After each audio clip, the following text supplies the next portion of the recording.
Clima, ambiente e sociedade. A temática clima, ambiente e sociedade foi escolhida como fonte para propostas de resolução de problemas por meio da disciplina Projeto Integrador para o curso de Engenharia de Computação em 2018 da Univesp. Partindo da ideia de que as mudanças ambientais e as alterações climáticas são temas importantes na sociedade atual, trazendo a necessidade latente de questionamentos sobre um conjunto de novos riscos e ameaças que podem agravar as situações adversas já existentes nos centros urbanos. É papel do engenheiro compreender a sociedade que está inserido, para propor ações e estratégias de acordo com a realidade vivenciada. Compreender e discutir as possibilidades das ações humanas nos âmbitos das políticas públicas, movimentos organizados da sociedade civil, cultura, relações interpessoais e em redes são fundamentais para a proposição de novas formas de enfrentamento de problemas. Partindo dessa premissa, cada membro do grupo do Projeto Integrador do Polo de Diadema pesquisou na primeira semana problemas potenciais e relevantes com suas observações iniciais sobre os problemas ou oportunidades de melhorias.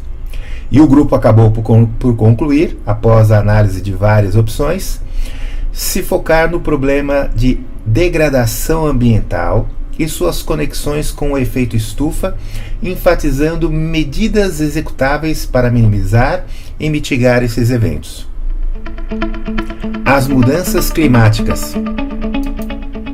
O termo mudança do clima, como entendido e utilizado pelo IPCC, que é o painel intergovernamental de mudanças climáticas das Nações Unidas, refere-se a qualquer alteração no clima ocorrida ao longo do tempo, seja ela devida à variabilidade natural ou decorrente da atividade humana. Esse uso difere daquele preconizado pela Convenção Quadro das Nações Unidas sobre Mudança do Clima, em que o termo mudança do clima se refere a uma mudança atribuída direta ou indiretamente à atividade humana, que leve à alteração da composição da atmosfera global e seja adicional à variabilidade natural do clima observado ao longo de períodos comparáveis de tempo. Embora ainda existam muitas dúvidas em relação às causas e consequências desse aquecimento, a consequente mudança do clima vem sendo considerada uma das principais questões da sociedade atual, em razão não apenas dos desafios que envolvem a compreensão ampla do fenômeno, mas também em razão dos possíveis impactos e repercussões que tal aquecimento venha gerar nas gerações presentes e futuras. Uma das características da atmosfera terrestre envolve o aprisionamento de calor proveniente do Sol por meio de radiação. Esse mecanismo, conhecido como efeito estufa, tem sua origem na própria dinâmica natural do planeta. O que tem causado a preocupação da sociedade, no entanto, é a intensificação do aquecimento da baixa atmosfera, camada sobre a qual se voltam os estudos da climatologia. Mesmo tendo origem natural, a maioria dos estudos indica que o aumento da temperatura da atmosfera terrestre, particularmente da troposfera, está vinculado diretamente às atividades humanas. A origem de tais mudanças estaria relacionada a causas externas, fatores internos e às atividades antrópicas. Como causas externas, podemos citar as mudanças na órbita do planeta, a variação na radiação. Como fatores internos, mudança na circulação oceânica, mudanças na composição de gases na atmosfera e mudanças nas condições da camada geográfica. E nas atividades humanas, queima de combustíveis fósseis, lançamento de gases de efeito estufa na atmosfera, desmatamento, modificação climática em escala regional e local. A problemática da educação ambiental. A busca por mecanismos que promovem proteção ao meio ambiente e diminuição das consequências resultantes de atividades antrópicas cabe a toda a sociedade. Nesse cenário, o governo federal, através do Ministério do Meio Ambiente, reconhece que o desafio para o enfrentamento das causas e das consequências das mudanças climáticas é imensamente complexo e que, nesse sentido, a educação ambiental tem um papel importante em mobilização e engajamento pela vida. No próprio site do Ministério do Meio Ambiente, já em sua página principal, destacam que a educação ambiental, como ação mobilizatória e transformadora, pode contribuir para enfrentar esses cenários futuros que se projetam. O consultor do Ministério do Meio Ambiente, Irineu Tamayo, em 2010, publicou a Proposta de Política Pública, chamada Parâmetros e Diretrizes para a Educação Ambiental no Contexto das Mudanças Climáticas Causadas pela Ação Humana. Nesse trabalho, Tamayo conclui que, apesar de já na época ser possível identificar um conjunto de experiências pedagógicas, deliberações e propostas de educação ambiental, que as mesmas eram isoladas e ainda não permitiam afirmar de forma segura quais os melhores caminhos a serem utilizados pela educação ambiental para o enfrentamento do fenômeno.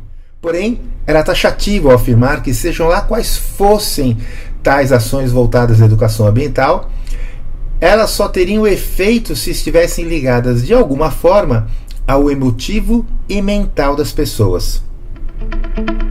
O jogo digital como instrumento na educação ambiental. Dessa forma, pensando em como ajudar a contribuir com a conscientização sobre o problema das mudanças climáticas através da educação ambiental, pensamos no desenvolvimento de um jogo digital voltado para o tema de mudanças climáticas, pois nos pareceu lógico que os recursos tecnológicos deveriam ser utilizados de alguma forma como instrumento para captar a atenção do público-alvo. Um dos trabalhos da professora Lúcia Santaella, do Programa de Pós-Graduação em Comunicação e Semiótica da PUC na USP, constata justamente essa questão, onde ela diz: tenho trabalhado com a ideia de que, no decorrer dos séculos, as mudanças tecnológicas foram inaugurando modelos educacionais que lhes são próprios. Assim, a questão da interatividade e do lúdico como os pontos mais relevantes em relação aos jogos virtuais, e que em plena era da informação as tecnologias digitais alcançam a esfera da percepção e do conhecimento, entrando na estrutura mental das pessoas.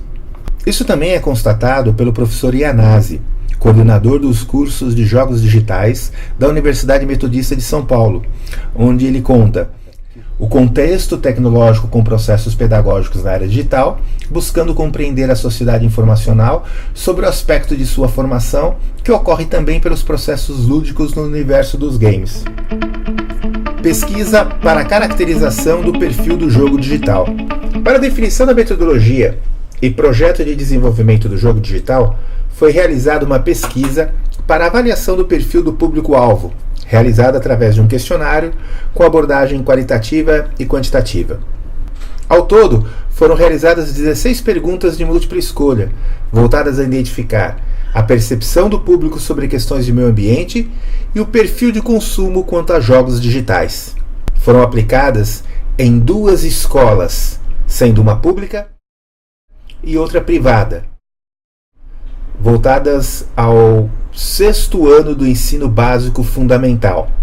Os resultados tabulados trouxeram informações importantes para o desenvolvimento e planejamento do jogo. Contudo, destacamos aqui 2 informações que consideramos importantes dentro do nosso público pesquisado, onde 70% declarou já ter tido algum tipo de contato com o tema sustentabilidade, e que 84% dos alunos que possuem smartphones já os utilizam para jogos digitais. Desenvolvimento do jogo digital. O desenvolvimento do jogo foi planejado para ser realizado em 3 grandes etapas. A primeira, chamada de pré-produção, que é a fase de criação dos conceitos, dos principais conceitos a serem utilizados no jogo. É a fase do desenvolvimento da ideia principal. É nessa fase em que deve ser também elaborado o plano de produção. Para isso, algumas ideias já estão sendo apresentadas pelos participantes, já simulando como seria a interação e como seria principalmente o desenvolvimento do jogo em suas fases e os ambientes. A segunda fase seria a fase de produção, onde são desenvolvidos os ativos, os objetos 2D, 3D, cenários, basicamente onde seriam envolvidos os artistas, engenheiros de som, compositores e os designers de fases, e o código-fonte a ser desenvolvido pelos programadores, que é onde a gente acredita que terá uma participação significativa da nossa parte como engenheiros de computação. A distribuição é a terceira e última fase, onde existe a finalização do código, o parte do controle da qualidade final e o lançamento do produto, basicamente focado nas estratégias de divulgação e comercialização. Pois bem, esse é o nosso trabalho, o nosso PI. Esperamos nas próximas fases poder acrescentar mais informações e desenvolver mais a nossa ideia. Muito obrigado.